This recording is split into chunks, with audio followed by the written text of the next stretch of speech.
com o Folha no Ar, primeira edição. Temos aqui a presença do Cristiano Miller e do Carlos Alexandre. Vamos fazer o americano chama de rap, né? Vamos dar aquela embrulhada final no futebol. Hoje, às 2h30, o Flamengo joga com o El Hilal e mais tarde, amanhã, o Liverpool pega o Monterrey. Quem assistiu os dois jogos anteriores, né, que classificaram o Monterrey e o El Hilal, disseram que os dois times são fracos, teoricamente. O Monterrey tomou 2 gols, a Luísa até comentou aqui, tomou 2 gols de um time que não faz gol nem em pelada de aterro, né, mas conseguiu fazer 2 no Monterrey. E o El Hilal também tem muitas falhas. Como é que vocês veem esses dois jogos? O risco existe, né? O risco existe. O futebol o jogo é jogado, né? O esporte é coletivo que permite que o mais fraco ganhe do mais forte, né? Coisa que normalmente não acontece nos outros esportes coletivos. Principalmente você vê no basquete, no vôlei, um time fraco ganhar do forte. Mas no futebol isso é possível. Ainda mais num tipo de disputa de jogo único, né? Que se você empata, você leva para o pênalti, aí é absolutamente imprevisível. Eu tenho percebido a pressão está sempre em cima do melhor, né? Eu tenho percebido nos últimos dias meio que um trabalho, não sei se partindo do próprio Flamengo para a imprensa, mas um trabalho de tentar enaltecer o Al Hilal como um grande time. Não tem nada disso, é um time medíocre, fraquíssimo, né? Tem ali alguns destaques, né? É a base da seleção da Arábia Saudita. Tá, tudo bem. Tá. O que isso significa, né? Mas claro, isso aí não quer dizer que necessariamente o Flamengo vai atropelar. Pode inclusive perder? Sim, pode perder, mas o Flamengo é amplo favorito, tem obrigação de ganhar. Se não ganhar, vai ser um vexame igual ao que passou Inter, igual passou o Atlético Mineiro, igual que passou River Plate no ano passado. Então assim, mas a perspectiva, não sei, né, a opinião de vocês, mas que o Flamengo ganhe com sobras. Né? A impressão que se tem é que o Flamengo só pode perder para si mesmo, né? Mas eu acho que o Jesus tem o time, né, sob controle. Ele tem o time na mão. Ele tem o time na mão. Psicológica também, forte. Ele tem o time na mão. Eu vi algumas declarações de jogadores através do período que o Jesus... Jogadores falando assim, olha, eu nunca tinha visto esse tipo de profissional treinar do jeito que ele treina.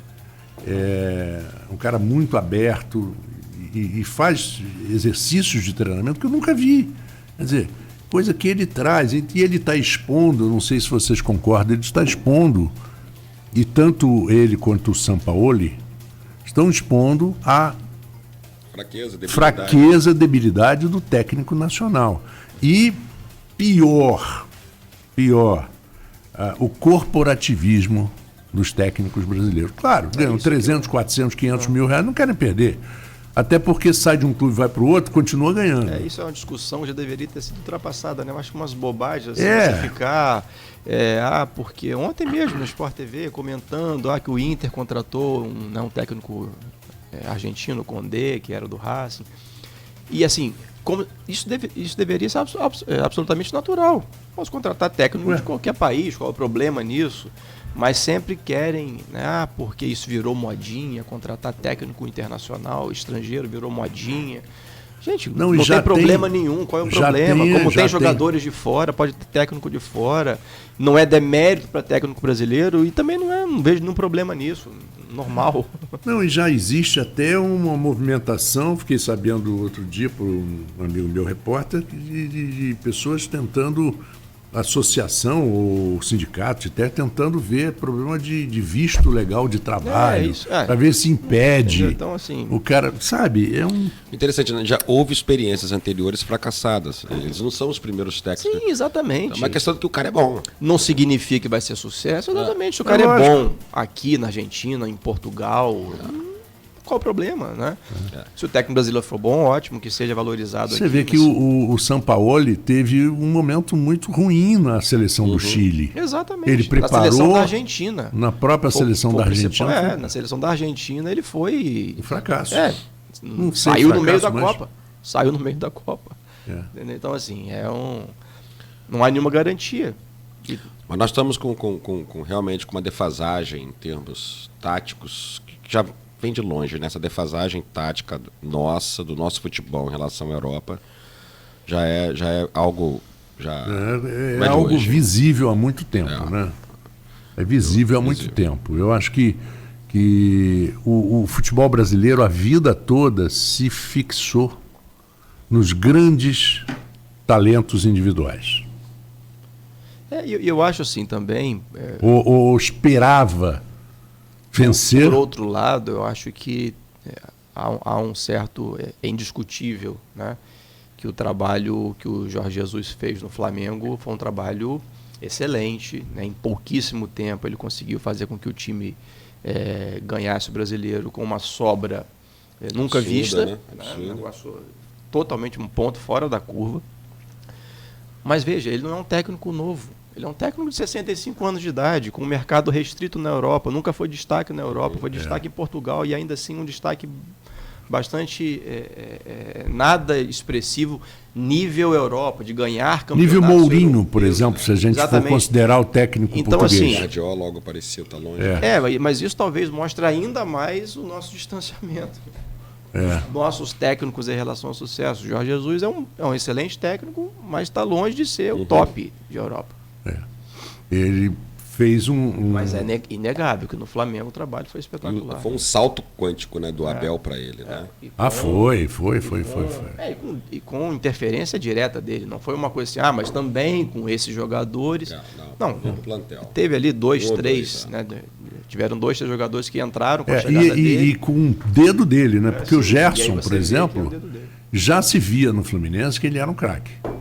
Não tem a menor dúvida. Mas acho que o sucesso que ele fez no Flamengo foi meio que inesperado. Assim, mudou a posição do Gerson. O Gerson joga em outra posição. Ele no Fluminense ele jogava mais adiantado, ele parecia meio Ganso, assim, jogadas geniais e aí sumia do jogo meia hora, 20 minutos. O Ganso tem isso. É um craque? Sabe jogar? Sabe. Faz coisas espetaculares? Faz. Já fez no Fluminense, não dizendo que não fez, não. Mas some do jogo 20 minutos. Não chama o jogo. Né? Você é botafoguense, você, se bem que jovem, não deve ter visto tanto o Ney Conceição. Famoso Ney Chiclete. O Ney tinha um problema de desligar a cabeça. Um dos maiores jogadores, Paulo César Caju diz isso, meu amigo, ele falou, Marco, eu nunca vi um jogador como Ney Conceição, mas era um jogador que você não podia, por exemplo, convocar para uma seleção. Ele jogou até na seleção jovem, mais jovem, né? Porque ele sumia do jogo às vezes, ninguém sabia onde ele estava, alguém tinha que chegar, o Afonsinho às vezes sacudia, Ney, pelo amor de Deus, volta para o jogo. Mas não, era um gênio. Um gênio. Guardadas as devidas proporções, o Djaí era assim. Não sei se você lembra do Djaí. Verdade, Tinha habilidade, mas também sumia. Tem inúmeros jogadores. O exemplo do Ganso é clássico mesmo. Super habilidoso, mas que nunca... E habilidade e visão de jogo. Sim, inteligente. Uma visão de jogo fora do comum. O que ele fez no Santos, naquele córner, aquele escanteio, o Santos ganhando, ele foi bater o escanteio. O time do Palmeiras, contra o time do Palmeiras, se não me engano, ou contra o time do Corinthians, não sei. Aí ele bateu, ele deu um toquinho na bola assim, mas aí ele saiu como se estivesse trocando. Mas tinha rolado a bola. Né? Ele tinha rolado a bola. E ele foi andando devagarinho. Aí veio o outro jogador, pegou, quase que entrou ali, quase que fez o gol. Porque as pessoas acompanharam, falaram, bom, não vamos sair, mas o cara não estava impedido. Naquela grande final, não sei se ele segurou o jogo como... Mas que eles se destacaram, né? O grande jogador foi ele, não foi Neymar. Naquele Campeonato Paulista. Sim, foi, sem dúvida alguma. E, bom, resultado. Bom, ele fez uma análise, eu queria que você fizesse a análise e desse seu palpite para o jogo de hoje e o palpite do Cristiano. Na minha opinião, o Flamengo, como eu disse, acho que só perde para si mesmo, mas acho que o Jorge Jesus tem o time na mão. Eu certamente, hoje tem tudo para recomeçar o Pipe Masters, eu vou estar vendo o Campeonato de Surf, não vou perder meu tempo para ver o jogo do Flamengo, mas acredito em 3-0, por aí, 3-4-0. E você, Cristiano? 2-0 Flamengo. 2-0. Também não verei o jogo, pois estarei trabalhando. Não, eu também tô. Infelizmente não estarei vendo o campeonato de O Pipe Master. É onde, hein? Saquarema, não? Não, é Esse é no Havaí? Pipeline. É. Ah, o Pipeline. Você consegue acompanhar Esse é também. Havaí. Com a internet, eu trabalho com duas monitor, telas né? no monitor, boto um no monitor, trabalho e vejo no outro. Porque Isso aí as competições... Sensato. Você deve ir, então, eventualmente, às competições em Saquarema. Já fui quando novo, né? Quando novo. Hoje em dia, não. Sabe que eu fui colega de turma na faculdade de um cara chamado Carlos Roberto Lastorena. É o famoso mudinho do arpoador. Foi um surfista ícone, né, dos anos 60, 70. E até recentemente ele morava em Saquarema, acredito, fazendo pranchas. E ele ainda faz e exporta aquelas pranchas antigas de madeira para aqueles surfistas veteranos antigos que ainda gostam. Ele inclusive, pega aquelas pranchas feitas de troncos, né, que ele vai... Há 2 ou 3 anos, Saquarema tem oferecido entre os melhores mares do circuito. É verdade. Há 2 ou 3 anos. Principalmente melhores... a Barra... na Barrinha. É que pega a Maçambaba. Isso. Que ali é... É ali que tem ali é batido. Os melhores campeonatos há 2, 3 anos, mais ou menos. É verdade. Bom, agora vamos falar um pouquinho do material de vocês. Nós estamos cada vez mais, parece, a gente vem falando isso quando o Cristiano esteve aqui, quando você esteve aqui, a gente falou sobre isso, a judicialização da política, tudo tendo que ser decidido no Supremo. E muitas vezes a gente vê que o Supremo não seria para isso, né? O Supremo é o guardião da Constituição. E muitas coisas sendo decididas pelo Supremo, quando agora tem uma discussão, já o que você trabalhou, o Marco Aurélio, alega que o Congresso não pode alterar a decisão do Supremo da prisão em segunda instância. Mas há quem diga que isso seria uma atribuição do Congresso e que o Supremo teria apenas que dizer se era constitucional ou não. Fazer a modificação, porque modificar a Constituição só o Congresso pode. Sim. Pode. Existem mudanças informais mediante interpretação constitucional, né? E tem tipos de mudança da Constituição também que não são todas iguais. Se for uma cláusula pétrea, por exemplo, não é qualquer. Nem o Congresso pode. Nem o Congresso pode modificar. Você tem que ter uma Constituinte nova apenas para fazer. Sim.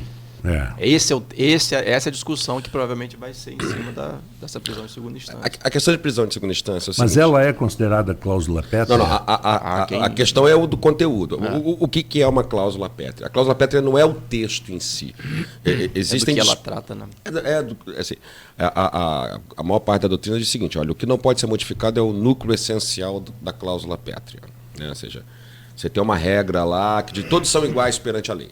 Vamos lá, isso é uma cláusula pétrea. Ninguém pode abolir a cláusula da isonomia. Mas o que é isonomia? Né? Você ter cota racial viola a isonomia ou atende à isonomia? Então a questão é de conteúdo. Né? Então você achar esse núcleo essencial que é o difícil. O caso da prisão em segunda instância, eu discordo do ministro Marco Aurélio, né? Mas é uma sutileza, digamos, semântica. Né? A norma, você vai encontrar na norma dizendo o seguinte, ninguém será considerado culpado antes do trânsito em julgado. Não está escrito ninguém será preso antes do trânsito em julgado. Ninguém será considerado culpado.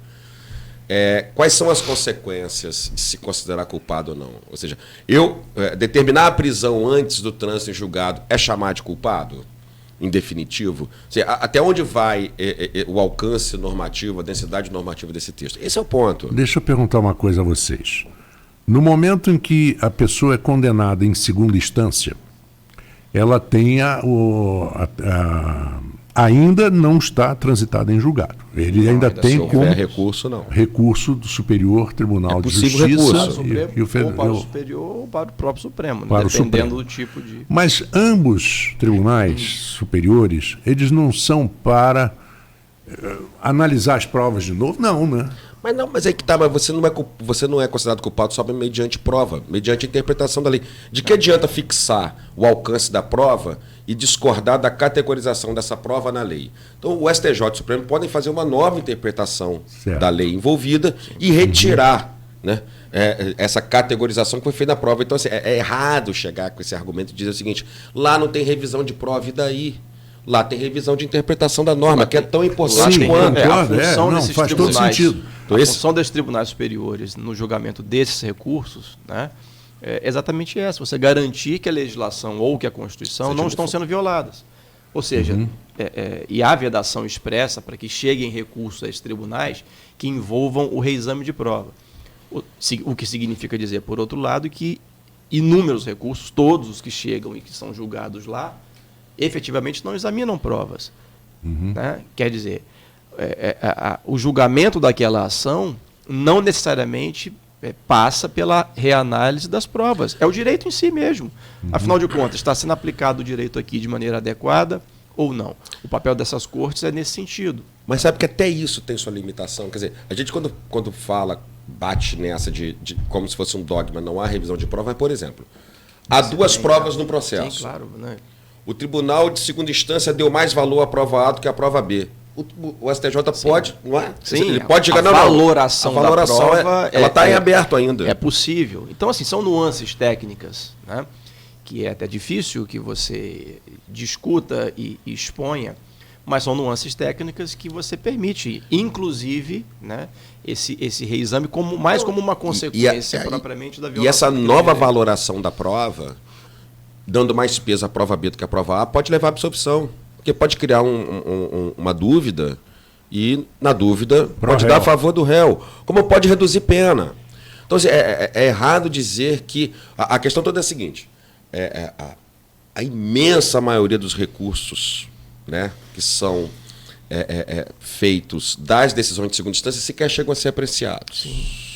Sequer chega a ser apreciado, a imensa maioria. Esferas, né? Criminal ou civil, qualquer área. Não são admitidos, o STJ confirma a inadmissibilidade, o Supremo ainda tem um filtro maior ainda que o STJ. Então nós estamos falando de um universo aí de 3% de recursos. Essa discussão do ponto de vista quantitativo ela é uma falácia. A questão toda é porque está envolvendo esses políticos, que é o problema da criminalização da política. Então todo mundo fica assim, vai soltar todo mundo, são pouquíssimos os recursos que chegam. Quando a gente fala assim, não há trânsito em julgado com a decisão de segunda instância, normalmente ocorrem, porque esses recursos não são admitidos e o que vale é a decisão de segunda instância. Agora, do ponto de vista qualitativo, porque está envolvendo o Lava Jato. Exatamente. E a coisa está na mídia. A possibilidade de prender, por questões cautelares, você pode prender. Agora, dois pontos aí, duas dúvidas minhas. Uma é sobre isonomia, faço sim segundo. Na primeira, é quanto à influência da mídia. A mídia, ela causa, é perigosa a condenação, a pré-condenação pela mídia, porque muitas vezes nós já vimos isso. Pessoas que já quando vão para julgamento, isso nos Estados Unidos acontece muito, tem televisão, não estou falando nem TV Senado, não, nem TV Justiça, não, estou falando a TV Corte, mídia, né? A Corte TV nos Estados Unidos, Court TV, que é uma televisão particular, não tem nada a ver com... Tem um livro interessante que se chama Corte da Opinião Pública, de matéria penal. Lá é muito forte, isso aqui está se tornando. Né? Então você já entra, os comentaristas, eu me lembro num caso do Michael Jackson, teve uma comentarista que falou assim, é claro que ele é culpado. Aí o outro falou assim, mas peraí, você convivia... O que me espanta um pouquinho, eu já falo disso há algum tempo, né? Aqui no Brasil, a mídia, a grande mídia, né, e falo mais especificamente aqui até da televisiva e da escrita, impressa, né, ela tem especialistas para todas as áreas. Para a área jurídica ela não tem. Quem comenta os julgamentos, quem comenta as questões jurídicas, não são pessoas da área do direito. Isso me espanta um pouco. E é o que o Marco Antônio está falando. E é claro que é culpado, é claro que é isso, é claro, mas claro... Mas normalmente, né? nesse caso da Corte TV... O economista, ele passa a comentar questões jurídicas. Porque ele sempre cobriu o Supremo Tribunal Federal. Mas isso, será que dá a ele conhecimento técnico suficiente para fazer uma análise aprofundada daquele caso?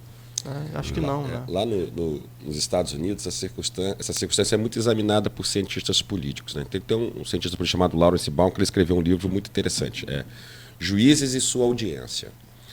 Tem cada tipo de juiz, vamos pegar o Supremo, você tem 11 ministros lá. Cada um tem uma preocupação maior com uma determinada audiência. Por exemplo, tem um tipo de ministro que é mais preocupado com a opinião da doutrina especializada. Tem juiz que é preocupado com a opinião pública. Tem juiz que é preocupado com a mídia. Tem juiz que é preocupado com seus pares. Né? Ou seja, há sim uma influência externa. Tem juízes que são preocupados com a política.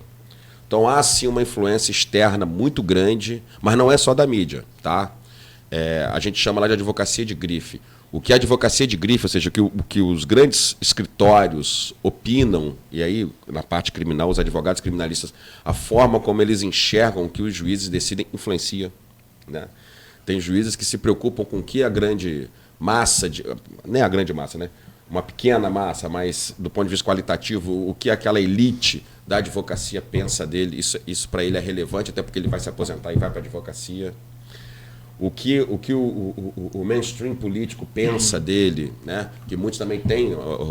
Então isso aí é uma ilusão achar que não há uma influência externa na forma que ele interpreta. Aí você pergunta, mas por que assim? E tem juiz que até a sua audiência é a própria família.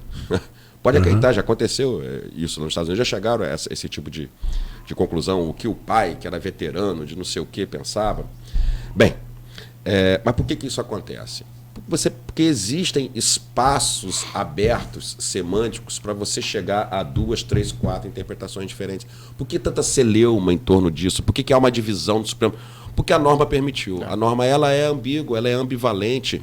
E nesses casos, quando a norma constitucional ela é ambivalente, o melhor critério para se julgar algo é dar maior peso ao que o legislador disse, ao que o Congresso Nacional decidiu.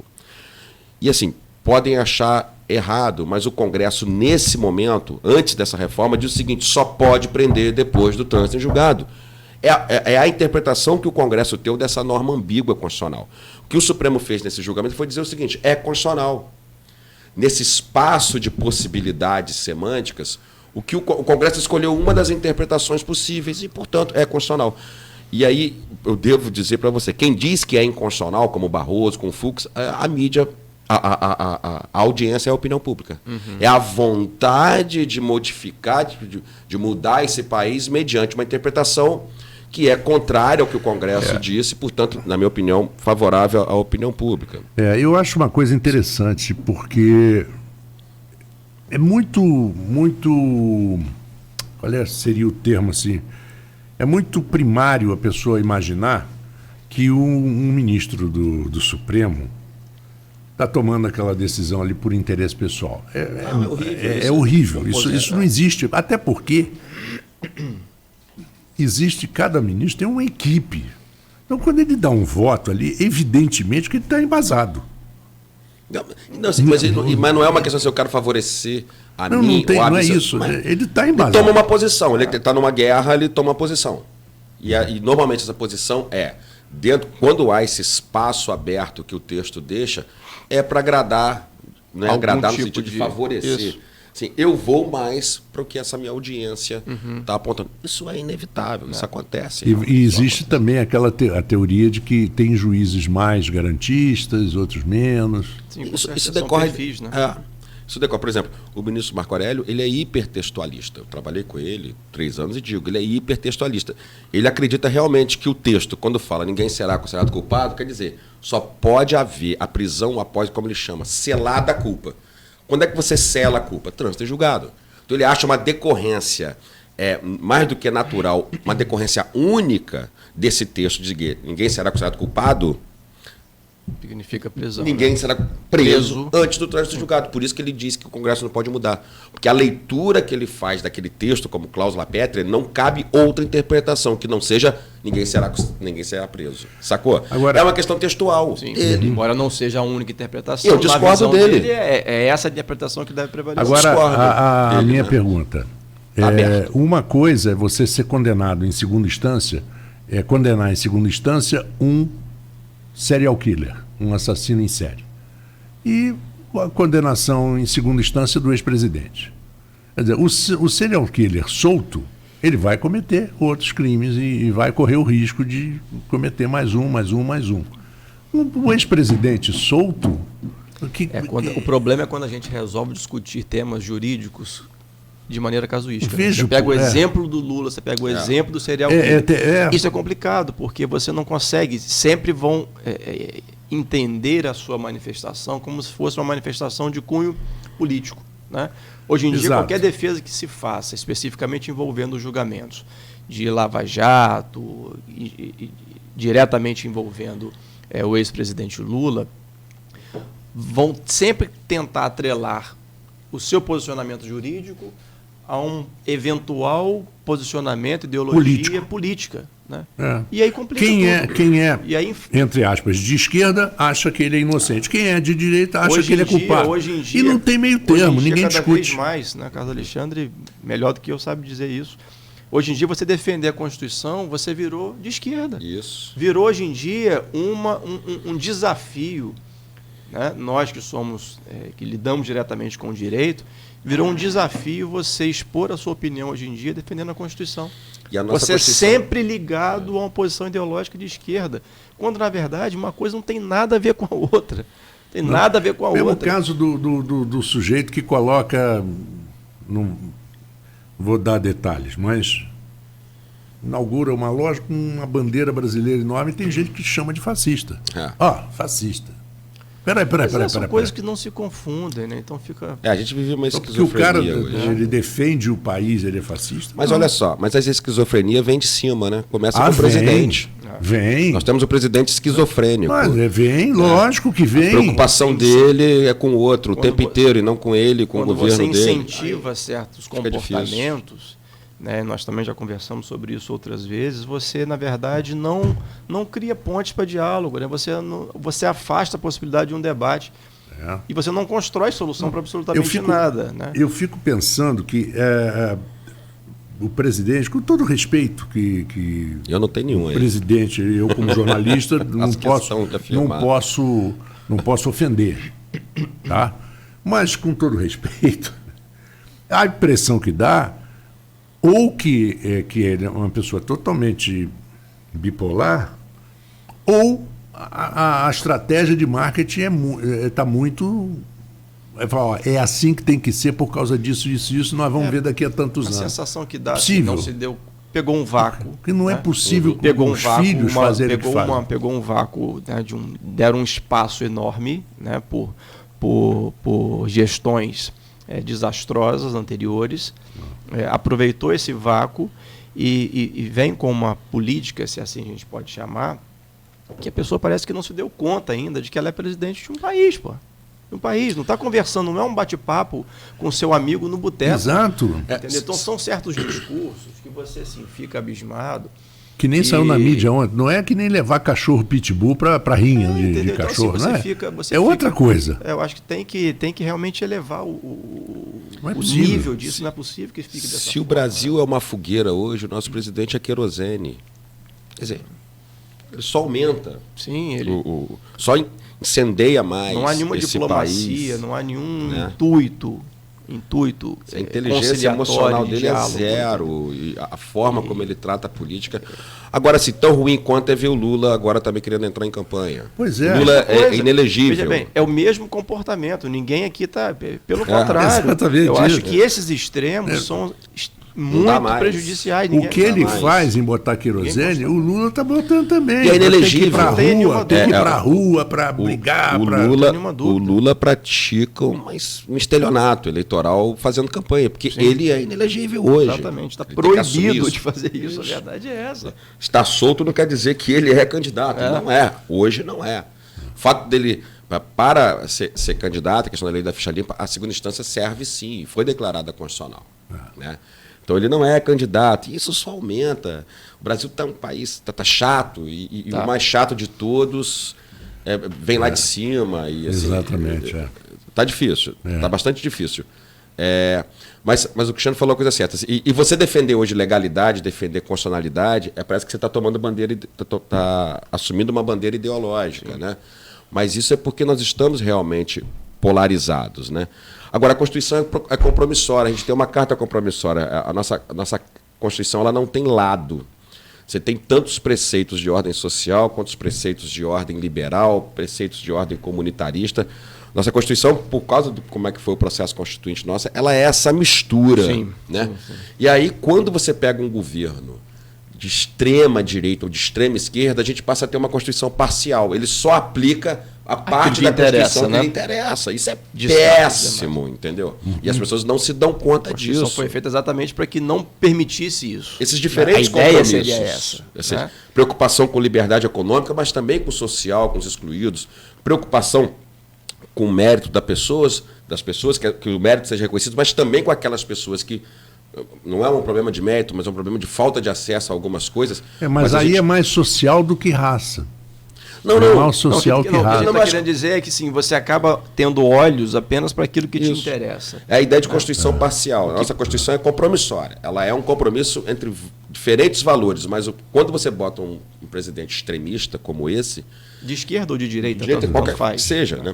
Ele apenas aplica a parte da Constituição que lhe interessa. Que lhe interessa, exatamente. Então você tem a Constituição parcial. Isso aí é péssimo.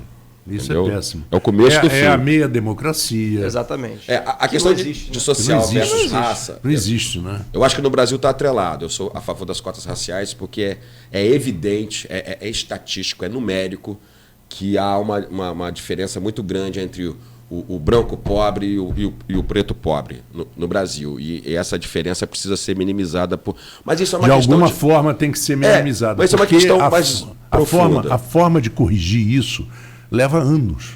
Sim. E não vai ser. Se não fizer. Alguma coisa precisa ser feita. Isso aí. Reparatório. Não basta só ser reparatório. Você tem, além de reparar aqui, você tem que criar uma forma de corrigir lá na frente. Exatamente. Corrigir lá na frente. Repita, né? Porque, por exemplo, nós tínhamos nos anos 50, 60, grandes escolas públicas, com grandes professores, grandes ensinos. E hoje não temos mais. Se perdeu. Voltando à questão do Bolsonaro e da eleição, e isso não é defender Lula, como eu já disse aqui, eu acho que o Lula só piora as coisas, mas acho que tem 3 tipos de pessoas que elegeram o Bolsonaro, né?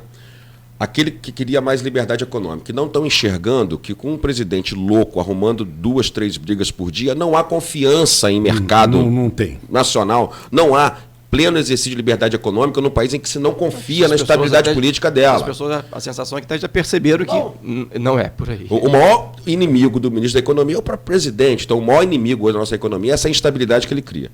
Há uma turma que quis por uma questão de corrupção e transparência. O Bolsonaro interfere o tempo inteiro, mediante Moro, nas investigações contra os filhos e a família dele. Não há qualquer transparência no gasto de cartão corporativo. Então é um discurso de transparência só contra os inimigos, porque no governo dele nada. E o terceiro é a questão da pauta dos costumes. Essa aí está satisfeita, né? Porque esse discurso dele conservador, né? Contra os avanços nos costumes. Então, assim, eu acho que os outros 2 grupos, uma hora, eles vão ter que passar a enxergar que está errado. E que, quem sabe, o presidente mude, né? O presidente melhora o comportamento dele a partir do momento em que ele perceba que ele está perdendo a audiência dele, que eu acredito que está. A popularidade dele está caindo, inclusive, entre aqueles que votaram nele. Né? Mas não esse grupo, né? Que você está não, o terceiro grupo, certamente. O terceiro grupo é o seguinte: Bolsonaro serviu para boa parte do brasileiro retirar de dentro aquela alma conservadora, aquela alma... Deu um conforto para essas pessoas. Para essas pessoas virem com um discurso contra minorias, contra excluídos. Então, todo aquele conservadorismo que estava enrustido, estava ali guardado porque poderia passar vergonha, né? Saiu, está aí para fora, está legitimado. Isso é evidente. Se o presidente defende, as pessoas se sentiram seguras. Se ele pode, eu posso, né? Gente, olha, 8h50... Que pena que acabou, né? Porque o papo foi ótimo.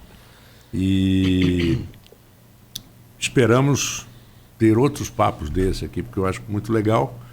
E até um que eu queria conversar, a gente não conversou, mas deixa para a próxima, que foi a futura delação do Cabral. Nossa. Vai incomodar muita gente. Não foi homologada ainda, Não foi homologada.